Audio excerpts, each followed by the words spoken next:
You land in Canada full of hope, but without a bank account, you can't get paid. You can't bring money from your home country, you cannot send money to your home country, and worst of all, you cannot shop online. Let me walk you through everything you need to open a Canadian bank account. I'm Harminder Singh Suri from Jetset Immigration, and I am a licensed immigration consultant, and I've helped a lot of newcomers take their first steps in Canada. This video is a part of my special series to guide you through settlement, so feel free to subscribe and follow along with future episodes. Now, how do you choose the right bank for yourself? Now, before I tell you what bank to choose, let me tell you what type of banking is available in Canada. So we have two types of banking. One is, you go to a physical location bank and you do the banking just like the way it has been done so far. And there's another type of banking, which is online banking, which means these banks do not have a physical location. So they only do banking online. Now, talking about banks with physical locations, there are a lot of banks that are popular here, but I'll name a few. Some of the banks that I've banked with, these are CIBC, RBC, BMO, TD, Scotiabank, and there are some other big players too. Now, out of all these banks, CIBC is my favorite. Now, this is not a paid promotion, but yeah, CIBC is my favorite. I've been banking with them ever since I came to Canada, and indeed, you know what? The first day after landing in Canada, I opened an account with CIBC, and my experience has been great with them. And in terms of online banking, there are two banks that I know of. One is Simply and the other one is Tangerine. And Simply is, again, a bank that I've been banking with for a long time. I have no complaints. They've been great.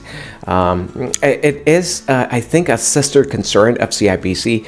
And they're great at service. And Tangerine also is a great bank. I've heard good things about them. So you can, if you're considering opening an account with an online bank, then you can consider out of these two. But there might be some other banks that provide online banking services.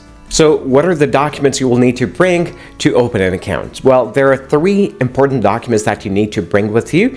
Number one is your passport. So, if you're coming here as an immigrant, then you ought to have a passport, and that is what they want to see, because that's great and very important proof of identity that is provided by the government of any country. So, that is one thing that you would need. Number two is your study permit or your work permit or your permanent resident card, depending on what status you're here on. So study permit and work permit, usually for temporary foreign workers, and for permanent residents, you can use your permanent resident card.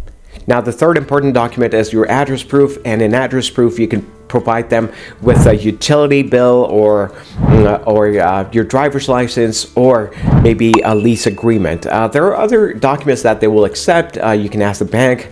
You can do your homework before you go to the branch. You can call them and find out what are the documents you would need, but these three documents are very important for you to open your account. Now, let me tell you about the different types of accounts that there are, and mostly what types of accounts do people choose. So broadly, there are two types of accounts, checking account and savings account. There might be some other types of accounts, but normally people open either a checking account and or a savings account.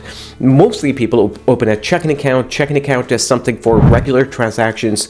You get your pay in your checking account, and then you pay your credit card bills, or you pay your grocery bills, or anything, right? So you get a debit card with a checking account, and you can use it for shopping and to pay your bills. And for savings accounts, as the name suggests, savings, those are for savings. So you get paid interest when you put money into your savings account. In a checking account, you do not get paid any interest. So if you're thinking of putting some money aside out of your earnings to buy a house maybe later on, or you're saving up for something, then you can put your money aside into your savings account, and you can get paid interest on your deposits. Now, a question I get asked is, will I have to visit a branch to open an account? Well, not necessarily. There are different ways of opening an account. You can either go to the branch, or you can call them and find out if they can open the account for you. If you're doing this over the phone or you're doing it online, then they may ask you to send some documents, documents like your status document, your ID, photo ID, and your address proof, the things that we discussed earlier. So they might ask you to send those documents, and when they do, make sure you send them clear scanned copies of those documents, high resolution scans, right? Do not take a hazy picture from your phone and send it to them, because that can result in the return of the application, or they may completely deny opening the account. So to save yourself the hassle, make sure that you send the documents in the right way.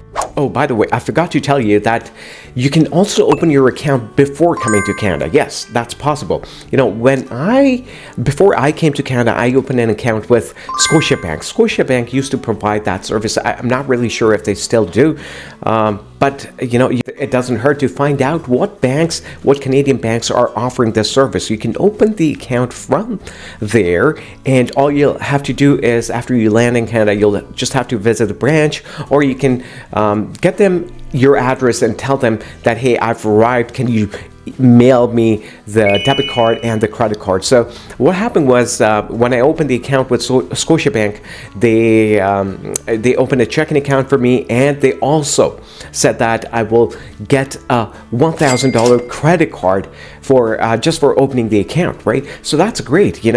What else could you ask for? You need a credit card in order to pay the bills and to pay your expenses. And having a credit card right after landing helps you a lot. It also helps you build your credit history. So you need that credit card. So you must definitely call some banks and find out if they are providing that service in your home country, in your city. And if it is there, then it'll be great to open the account before landing in Canada. One more thing that you want to do is, when you go to the branch or when you call them to open the account, ask them about a newcomer package. Now, what is this newcomer package? A newcomer package is something that gives you some discounts, right? Sometimes the bank will waive off the credit card fee for the first year, or they will give you some discounts on other types of fees. Now, there are some types of accounts in which you get a cashback, right? So if you open an account with a certain bank, they will give you a cashback if you set up auto deposit into the account. If your salary is coming into that account, that's one of the conditions. And other condition is that you need to pay a utility bill out of that checking account. So there are 2 or 3 conditions. If you meet those conditions, they will sometimes give you an iPad or an electronic device, or sometimes they will give you some cash back. So it doesn't hurt to find out if the bank has a newcomer package. So opening a bank account is one of the easiest steps to complete, and the most rewarding one. If you're enjoying the series of Newcomers, don't forget to subscribe to Jetset Immigration for more tools to help you thrive in Canada. And hey, if there's something else that you would like to know, then let me know, and I will try to make that video for you. So leave a comment down below, and I will try to make that video for you. Thank you very much for watching, and stay tuned for the next video in this series. I'll see you again.